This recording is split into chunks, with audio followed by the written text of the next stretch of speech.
Once again, I'm just going to quickly show these slides to show where this video series started out and where it is now and where it's going. I'll now finish my discussion of this seventh supernatural explanation for the existence of suffering, this idea that the divine is not all good. And this answer is typical from the theology of polytheistic and dualistic religions. And followers of these religions have a much easier time reconciling their beliefs in the supernatural with the existence of suffering. That is a much easier time than people who believe in a benign monotheistic God. The dualistic Zoroastrianism tells us, for example, that the good God, that is the good God whose name is Ormuzd, would stop evil if only he could. And now I'm going to read a quote here from a book called Persian Mythology. It's by John Hinnels. This is from page 56. The Zoroastrians do not have the theological problem of evil in the world, which most monotheistic religions have to struggle with. Namely, why does God allow suffering?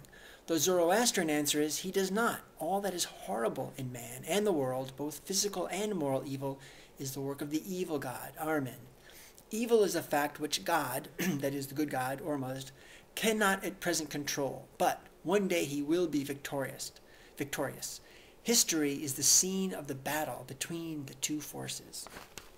Now, when it comes to followers of polytheistic religions, Aztecs, and Egyptians, and Greeks, and Romans, and so on, they also had no problem explaining the existence of suffering. Because not only were their gods and goddesses alleged to have limited powers, the celestial beings were also believed to have limited degrees of goodness. Some of the crueler ones even went out of their way to hurt us on purpose. Now, how well does this answer, this belief that there are supernatural forces that sometimes are out to get us, how well does this belief hold up to scrutiny? Now, I won't spend too much time on this because most people don't believe in this anyway. But let's just look at something like a tornado and say, is it plausible that evil spirits are creating tornadoes to wreak havoc?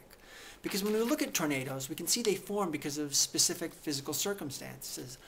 There needs to be a low layer of hot, moist air, and then an upper layer of hot, dry air that prevents that lower moist air from rising. And then there needs to be some kind of triggering mechanism, something like a cold front that can punch through that upper layer.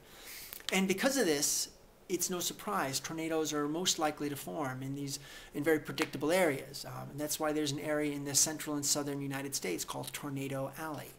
Because that's where the moist tropical air from the Gulf of Mexico meets with the dry air from the Rockies, and then the cold air from Canada. But if Zoroastrian's evil god Ahriman were the one creating tornadoes, or any other evil spirit, you'd think they'd be able to, just whip these tornadoes up anywhere. Furthermore, we can also see that tornadoes will always form under these right conditions, regardless of whether there's any people nearby to kill. Same with earthquakes. They'll happen when the physical conditions are right. If there are people nearby, well, lots of death and mayhem. But earthquakes will also happen even when there's no people there. So I think it's safe to say that the evidence shows that the natural disasters are indifferent to creature suffering, that there's no intention of killing life forms because they'll happen in populated and unpopulated areas alike. So, on the one hand, dualistic and polytheistic religions, they don't have the same philosophical difficulties with the problem of suffering that their monotheistic counterpart religions do. But on the other hand, they share that weakness, the weakness that they offer no credible reasons to believe that their tales stem from anywhere other than the fertile human imagination. My imaginary friend didn't come through in the end, so now I have to find a real one. Didn't answer when I called, well I guess it's just because he was never there at all.